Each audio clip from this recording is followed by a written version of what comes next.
Hey guys, it is Thanimal, and today we have a double dose of replays for you today, and they both have a similar theme.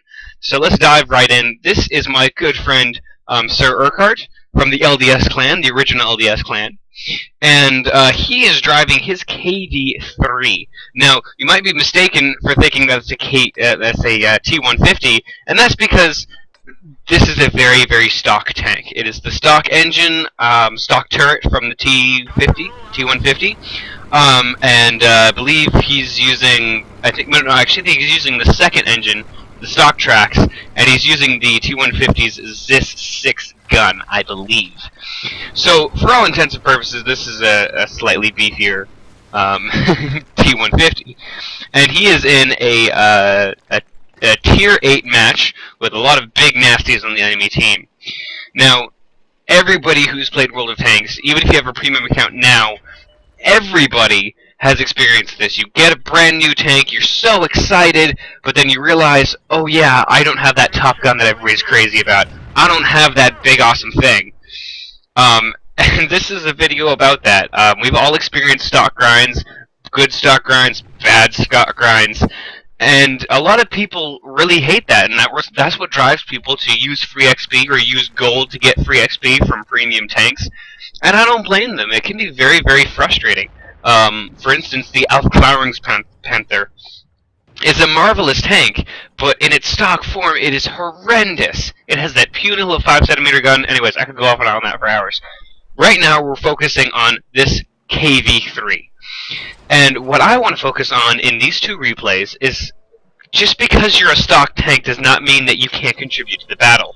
It doesn't mean that you can go to the front lines of the battle, but you can still play part in it. Now, Sir Urquhart has now gone to the front lines, and the base is getting capped, so he is investigating. He's not investigating very, let's say, zealously.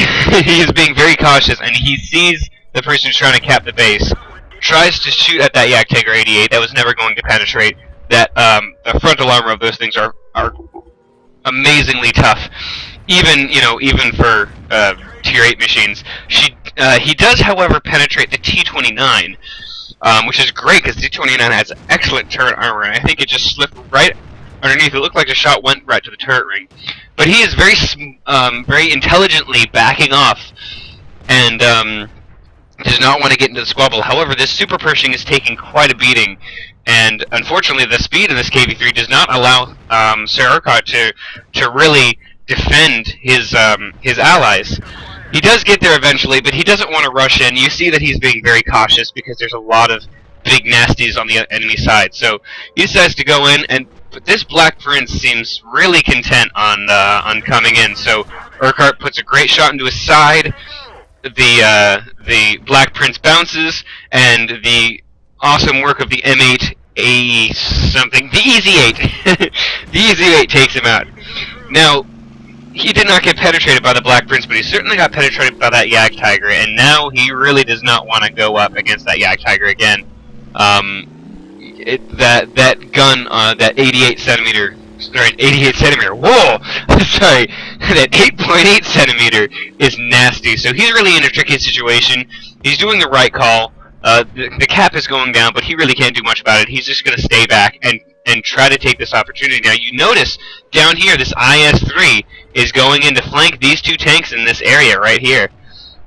And so Sir Urquhart is going to take full advantage of that, but not before he can get some damage on that EZ-8. The EZ-8 turns to fire, but then gets destroyed by the IS-3. Now, the Jagdtiger 88 has realized this, and now is going off to fight the IS-3, which is perfect. Allows Sir Urquhart to move in, and on his way to flanking, he realizes they got this T-29, takes a shot, but is able to take out that T-29, which is excellent. That T-29 is dangerous. That's a very, very good tank. So that's out of the picture. While the heavy tanks are squabbling up on the other side of the church, Sir Urquhart sees an excellent opportunity to run right in. Ignores the Comet, just goes right for the Jagdtiger 88. Actually, no, the Comet's on the other side of the mountain. Never mind. Anyways, but while this Jagdtiger 88 is trying to use that gun to put in some good work, which he is, killed the IS-3. It's too late for him now. He's been flanked one too many times, and that's the killing shot right there. So 2 kills and close to 1,500 damage, but he's not done yet. He's gonna go back into the cap circle and help out this his friendly T-29. Looks like we got an M6 and a Tiger. And he comes around the corner and unfortunately rushes this shot, and bounces off the front. But this second shot won't be as poorly aimed. Be able to get some good damage in. He does use auto aim a lot. That is not because he's a bad player. It's simply because his computer is really not all that fancy. He is able to put on the last 45 damage on that Tiger, and he does not have enough time to go to that M6 to finish him off. I believe the rest of the team just swarm him, and he comes to the win. Now, this game would have been won anyways, but actually, no, that's not really. I can't really say that because 1,819 damage is quite respectable. 3 kills. A lot of times people will say that was kill stealing. With close to 2,000 damage when you're a stock tank. Also, the fact that he was able to finish off those tanks is actually super important, and I think he played a great role in this game. And you could see how he wasn't putting himself on the front lines; he was waiting for the opportunity to go in and use his gun, because usually when you're running a stock tank, you don't want to be the center of attention. You really don't. So what we're going to do now is we're going to watch a second replay. Unfortunately, I don't have editing software, so you're not going to see a nice clean cut. But we're going to quit out of this, and then we're going to load up a replay from one of my new toys I got. I got this for Christmas. I bought it with credits. And I pretty much emptied out the credits in my game to purchase this. This is something that I've unlocked for quite some time. A lot of you know me, know that I love my T-71, and I've had the T-69 researched for quite some time. However, it is only until recently that I've actually purchased mine.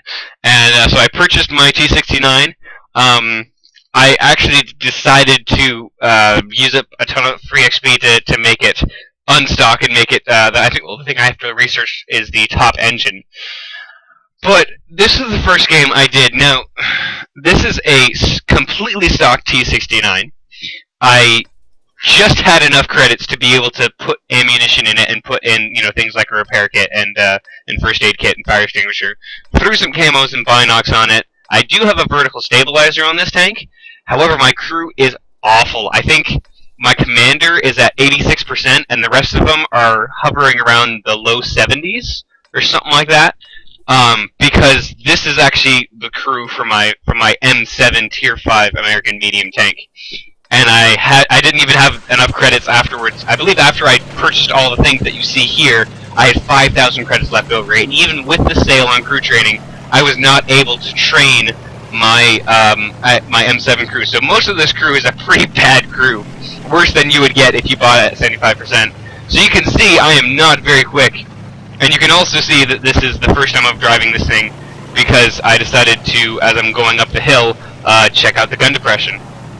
I think I think I might have switched to free camera mode for that.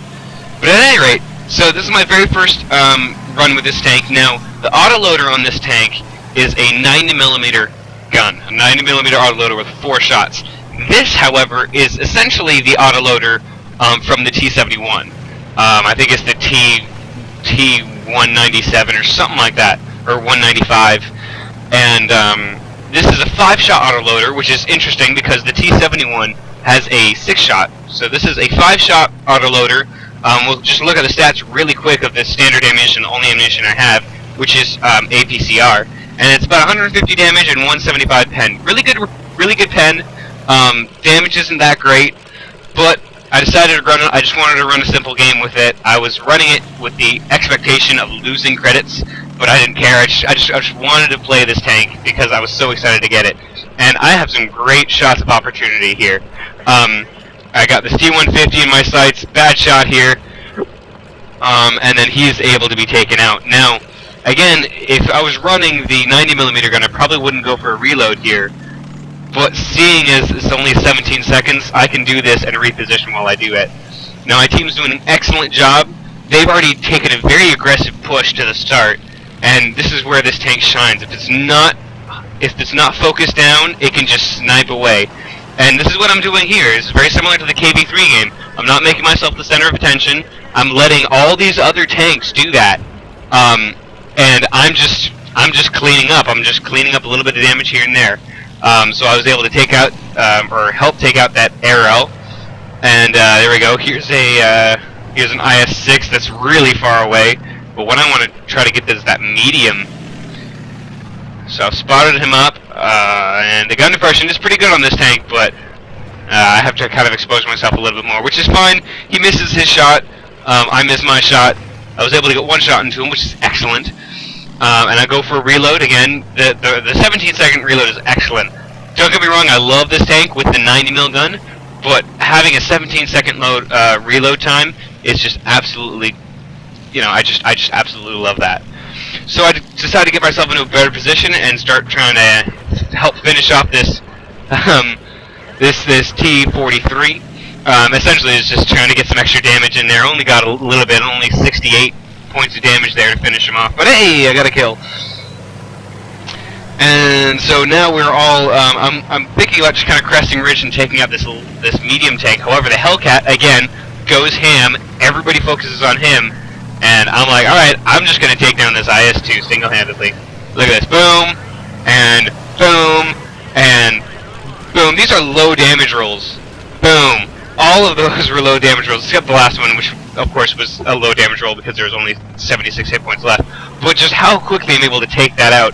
It's phenomenal how well, in any tank, but especially in tanks like the T-69, when you get a distraction going, you just take full advantage of that. The momentum in this game is totally in our favor, and when you're running a stock tank, you need to use that momentum to your advantage.